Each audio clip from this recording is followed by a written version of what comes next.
Hi guys, how are you? I hope you're well.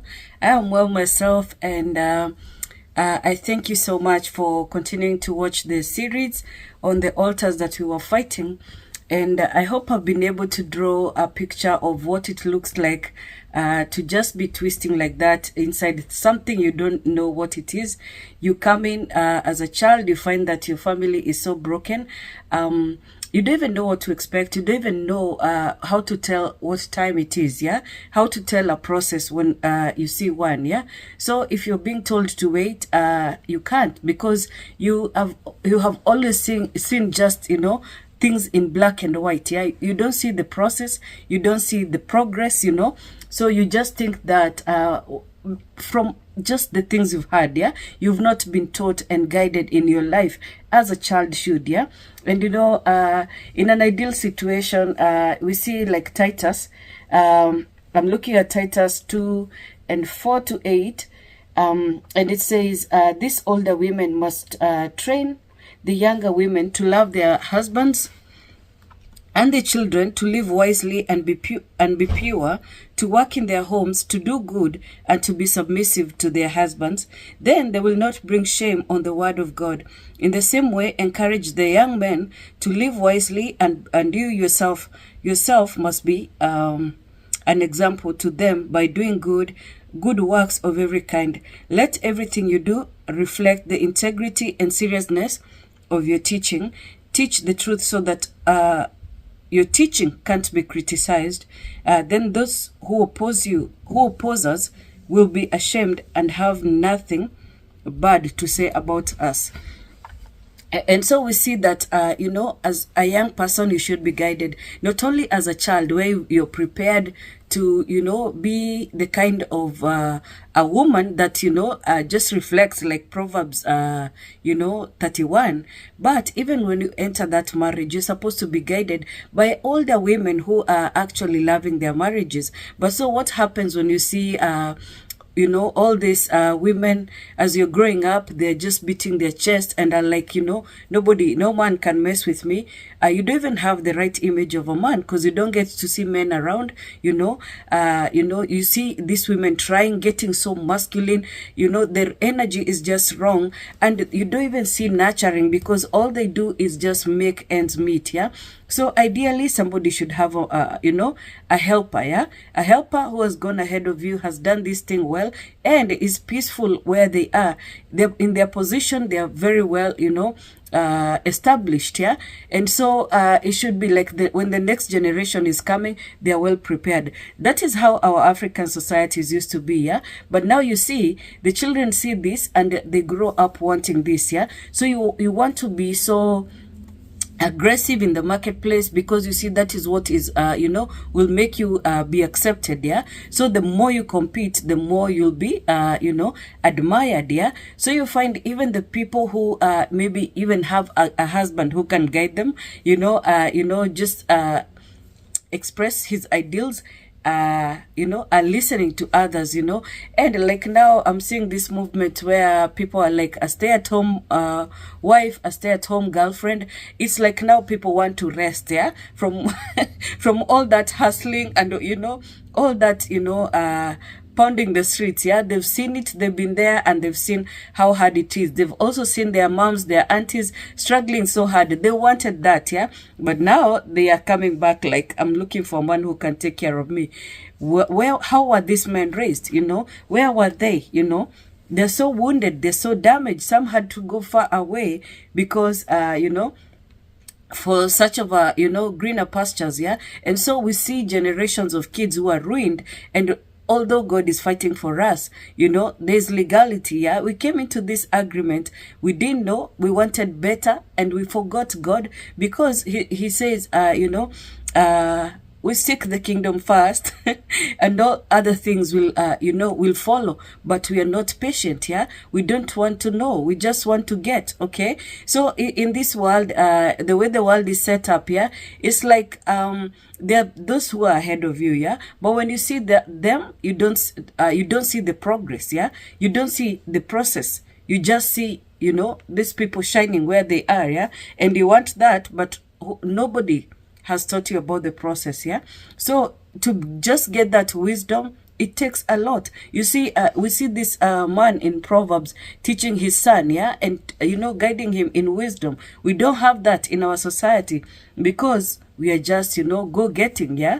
So what does in Malachi we see, what does God want? Godly children, yeah. And so he hates divorce. He wants this home to be built like this Psalms 128, man's home, yeah. Who works hard, his labor is blessed, because he does not have iniquity. Iniquity is where sin is the same sin is carried on and on in the generations, yeah. So this man is kind of free of that, yeah. But also, even if you're in whatever altar, but you're very stayed in the ways of the Lord, like you're obedient to God, you're searching him, yeah. Your eyes are open, you can see what is out there, and you're like making declaration, I want better, I want different, yeah. A story is told of a guy who was a football player, and he would see the dad is, would fight with the mom, and the mom is begging him, like, be here for your kids. And he's like, my dad was never here for me. And, like this woman needs him, the kids need him. But it's like, my dad was not here, I don't have a good example. He goes out there drinking, gets jailed, and all of this, yeah. And one day he walks into a bar, and he sees, on the TV, his son, yeah, who is a football player. And he's like, oh, everybody, that's my son. And they clap for him, they're like, oh, wow, get a pint, you did so well. And the boy is interviewed, and he's asked, how did you get to be this great? And he says, I grew up seeing my father saying, my father was never there, so I'm not going to be there, yeah? And I decided I'm going to do the opposite, okay? So these things are a choice. When a man's ways please the Lord, he makes even his enemies, do what? Favor him, yeah? Something like that. When a man's ways please the Lord, I can't even search because my attention will be divided. Okay, so you see the process that I've drawn, and I feel like I haven't held anything back. I have tried as much to just show you, how much I understand, and what I used to do. I'm trying to be as honest as possible. So you guys, if you're like guilty of something, just know you're not alone. A lot of people, the devil has tricked you. You've gone into the wrong path, and now you can't sleep, yeah? And that's where he wants you. He wants you so full of anxiety, yeah? And you see, like, sometimes you will think, oh, in this family, from what I can see, we have an anti-marriage altar speaking against us, yeah? And you see, that it's not just marriage. It's not that just marriages you're lacking, yeah? There's strife, there's pain, there's poverty, there's just lack of, the kids do not have attention. Like, you keep getting kids, and they don't have a mom and dad. A lot of kids, and it's through the generations, yeah, they don't know what it is to have the love of a father. And even when it's not his choice to just walk away, you see this mischief that is done in the dark, yeah. And so that is why God is fighting for you, yeah. Will you let him? Anyway, so I was talking about how this young man came to work for me, and what I would notice, even though at first we were like, hey, this guy is so shady, and we are laughing behind his back, like, what? This guy, like, he's trying to be controlling, telling us how to do things, and me and my girls are, so bad, yeah. But now I realize this guy is so hardworking, yeah, and so humble. He will clean. And he's the only one now who wanted to learn how to bake, to learn how to decorate. He was, gutsy. He didn't see this as something unattainable, yeah. He went in, yeah. And among all the people that I've worked along, he is the only one who is doing cakes, yeah. So such a huge compliment. And I'm just in awe. Just recently, I had to, call upon him to help me on a spiritual matter, yeah? And I was just telling him thanks, because you don't even have an idea. In this season, I was dreaming, but my dreams were beyond me. Even I couldn't translate them for myself, yeah? So anyway, this guy comes, and, eventually, after all my shadiness, I begin to realize this guy, whenever I'm away, because I used to run away a lot, just not to see, because my business was going down. I could, I could sense. I think I had covered it in a different video that, I decided to just, do a new one. Yeah. So, in the year 2016, I have this new ride and all that. Yeah. And I'm coming up to a car wash that I used to get like really good service. Yeah. And let me tell you, because, whenever my name is Nduta, it means to teach. It's like a command, teach me, whenever I came around people, whatever I have to, I have learned, I teach. Yeah. If somebody is helping me park, they're asking me for money, I will teach you the word of God. Whatever is in my heart surface, I'm teaching. So this young man would wash the car for me so nicely. He was working as unto God, yeah. Then he tells me to park somewhere, and for some reason, my car just loses control, yeah. Or rather, it's like it's skidded, yeah. And I just tried to, swerve it to the right, because there was like a stationary old Nissan that was metallic, very hardy, yeah. Because if I had gone ahead, if I had skidded and, gone straight, there was a luxury car ahead of me, yeah. But then I got into an accident. It's just, the year is just beginning, yeah. So it's like, my God. And you see, I can't help thinking, how is it that everything, everything new that I touch has to begin going to hell? Like nothing finishes a year, And so I'm feeling like, these things are repeating. Anyway, guys come around me, they help me, and one guy tells me, it's your tires, they are very old, yeah. Like this car had come, but the tires had lost all their tread, yeah. So he tells me that is why you skidded, and my neighbor was there, so he organized for this car, for a mechanic to come and just handle all this, yeah. So I'm chucking money and all that, yeah, and this is how we start. And it's like by the end of that year, things were going bad, yeah, and I could tell, Nduts, it's just like the blessings on Deuteronomy 28. We forget too soon, yeah? So God promises all these blessings that if you stay in me, right? It's like the way Jesus was saying, if you abide in me and, I abide in you. Oh, how was it going, yeah? I don't know, I'm getting half scriptures in my mind as I talk, yeah? So, God was promising that if you obey, I will give you all of these things, yeah? But me, the moment I see things are happening, I'm so excited. I want to learn the ways of men, and there's nothing wrong with that, yeah? But with this broken heart, with all these circumstances, I'm off. And I'm in the world getting excited about all these things, yeah? But, as a mom, where are my kids even, It's like I want now everything managed, and now I'm this big boss, yeah? So I'm becoming like, I'm coming to a place that is imaginary. I'm not even trained for it, yeah? I just want it. And this is what I mean when I say we want things that we see, but have we gone through the process? Right?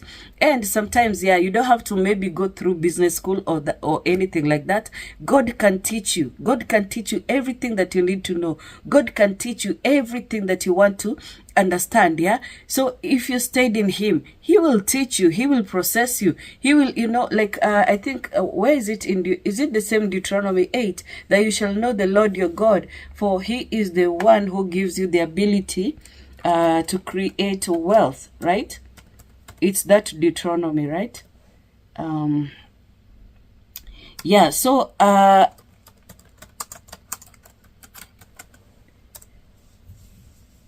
you see, like God is willing, he is there, he is able, he wants to help you. Yeah, it is Deuteronomy 8:17 to 18. Bible states that God gives people the ability to produce wealth, to confirm the covenant he made with their ancestors. But you shall remember the Lord your God, for it is he who gives you the ability to produce wealth, and so confirms his covenant, which he swore to your ancestors as it is today. I'm just hoping to save someone, because I can tell you already, nothing is out there, especially for an untrained person with your broken heart, and you're thinking, the only thing you've ever had in your life is that you are beautiful. How is that going to help you? Yeah. No wonder there's all these issues of races. People believe, oh, Africans are like this. In Africa, we have all these issues. Dark people say, oh, light people are blonde. Light people are saying dark people are aggressive, And there's all this competition, all these nuances, all this enmity, all these assumptions. Why? Because we are not stayed in the Lord. Otherwise, we would appreciate, and we would understand or remember, because we have had all these things as kids, yeah? We remember that what we were taught. Seek ye, and you used to do all these Bible, memory verses. Seek ye the kingdom of God and his righteousness, and all these things shall be added unto you, right? We have the Lord's Prayer. Like, if you call unto him, he comes and show you great and mighty things that you know not. So if you're even thinking as a young girl, yeah, what am I going to do? Start here. Because whenever you're running, you don't even know where the race is taking you, yeah? What do the Swahili says? And I've seen like the Methalis to be so true, you know? What does it say about running? Anyway, yeah, so as a young person, even before you get into all this, just, pull back as an arrow, yeah? And ask God, what would you like me to do? If you are entering into something that is not right, and you see how, like, as a society, we've gotten into these things where even moms are like, putting the daughters out there, like, you need to help in this family. Where do they think these girls will get help? And they're like, use your beauty, use all these things. So you see, it is a corrupted society. It's like God is not our father anymore, because if he was, the men and the women would be submitted under him, and we would be getting instructions from him. Assuming that God is a leader who wants people to obey him, do you think he would be happy with what we are doing, And so even whatever age you are, you're just being called back. Me and my mom are doing this thing right now, and I'm telling you, we've had really deep issues, yeah? We've had a lot of separation, a lot of misunderstanding, Under this age, I'm still hopeful that we both can come up, yeah? And, turn things around just for the next generations, yeah? For the generations that are to come. If God just gave us, the ability to do good so that they are, well off, then everything will work out well, yeah? So find out, do the investigation, ask God to help you, yeah? I put a prayer on the community from the African Girl Empowered. This is one lady you should listen to.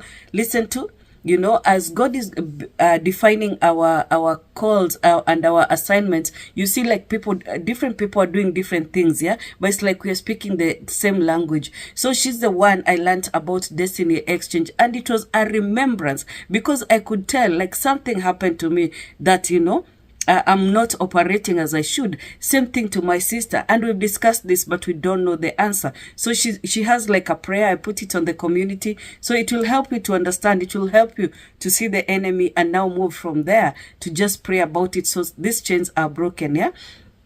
Something interesting happened in this season. Like I've said, it's coming to 21 years, of spiritual warfare. And as I went in to do the things that she's teaching, God was reminding me, you've done all these things. You've already done all these things. So you see, God is so merciful. Like, he puts somebody there who can structure all this, so that if you look step by step, you will understand, oh my God, I've been through all this. So where am I at? Okay. So important. That is why I'm letting you know some of my teachers in this process, so that at least you can know and get out, while it's still early. Yeah. So obedience to God. If you're doing something, if you know you're on the wrong path, just, come back. Yeah. And so, I got into this accident. It's taking money. And this guy who I had noticed, he's a prayer warrior. Sometimes I would come to the workshop and he's praying like the blazes, yeah? Or he's, playing worship music. And he tells me, Mom, imagine hii mwaka ilikuwa ikuwe hivi. This year was supposed to start with like this. So hard, but God promises at the end, it will be easier. As I look in my spiritual eyes, I feel like 2024 is just like 2016, yeah? So like 7 years ago. 8 now, yeah? And, like he was insisting, God is going to turn things around. God is going to do a new thing. And I had to trust him, because like the word was now my lifeline, yeah? And so we go into this season where in 2016 I dreamed that my husband is saying come to Canada, yeah? And so this guy translates this dream for me. And so I try to adhere and just try and do the right thing, yeah? Then you know, down the lane, he was telling me, Mom, when the time comes to go, I will tell you, yeah. But by now, I'll stick around. And sometimes I'm not even paying him. Like I'm going through the most, trying to just organize payments, just dealing with this debt, yeah. And let me tell you, God will allow hardship to come to you so that you know that He's the rock at the bottom if you do fall, okay? So again, Kambua, nikikimbia nimkimbilie nani, you know. And so I realized all these things, you know, all these things that I'm saying a lot of women are going through. And I, you know, I was putting in lots of details that didn't seem necessary. But let me tell you, that's how petty we get when we see that, you know, things are not working for us. Now we enter marriage and we think just because I'm here, things will work. So if they're not working because I have come, the problem is this other person. And we start this blame game, not understanding that we will be tested. Okay, because I think I said in one of the videos, yeah, the theologians say that God no longer chooses spouses for us, yeah. So when you enter into a relationship, yeah, there must be something that drew you together. So you will be tested until now you prove that this thing is good. And if you have done the journey, God will not let that thing be broken, okay? So no weapon formed against you shall prosper once you've done this thing, because you have already worked for it, yeah? Now, unless you throw it away yourself and demand to be out of it, God was willing to partner with you and unleash you into blessings, okay? So you see how even when we see like our father Abraham, he was married to his sister, you know, his sister niece, I think, and God did not disapprove of that because he was not choosing his wife for him. He started the journey with him when he was with his wife, okay? So before you check out of that marriage, look at what is God saying, okay? So in that year, I had this dream, yeah? And it's like now God was ushering me into this place of prayer. And eventually now, you know, I'm invited to this Facebook group where I meet now my first intercessor. I did not know it then, but I learned just from African Girl Empowered that God will send an intercessor to pray for you when you're doing, you know, your husband's side altar, yeah, the altars on your husband's side, yeah, because that is a place sometimes you will never know, you will never understand. I'm telling you, as I was doing this you know, mother altars, I learned so much that I would not have learned ever about somebody else's family. So it is up to you. Now ahead we are going to learn really deep and interesting things, yeah, and it will shock you about how the family structure is, yeah. So God has allowed us to understand this at this moment. I used to wonder, how do people understand these spiritual things? Because you stayed close to the Father, and if nothing else, learn from him, because he will show you what your purpose is. So you no longer have to try, you no longer have to run. You could be desperate, but if you stay there instead of going out there, he will show you, yeah? So eventually we close our bakery and we go home, yeah? And I remember now this time I'm doing all these prayers and I get so close to this woman who is praying for us. And, you know, eventually she's just, you know, getting shady, yeah, with me. And eventually now Kim, who is this young man's, which is this young man's name, yeah, comes to bring the girl he wants to engage, yeah, to meet me. And as we talk, we're talking about this, and he's telling, he finds that I've cut my dreadlocks, yeah, and he's like, Mom, what happened? And I'm telling him, oh, I went to this altar and, you know, this lady is talking against these things. And I'm like, there's nothing, you know, if anything displeases the Lord at this point, it is gone. Okay. And he's reminding me, Mom, seriously, there was Samson, there was Elijah, all these people had dreadlocks. You know, you're going through this process and you're supposed to have them.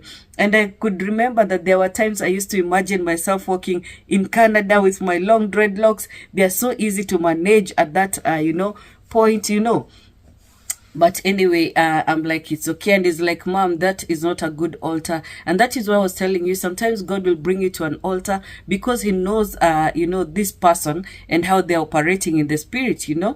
And this lady just taught me so much, yeah. And I'm glad she did. I don't remember a lot of it, but I realized that some people are spiritual altars, you know, warriors. They're the ones who go in there to hell to take back, you know, God's people, yeah, from altars that are, you know,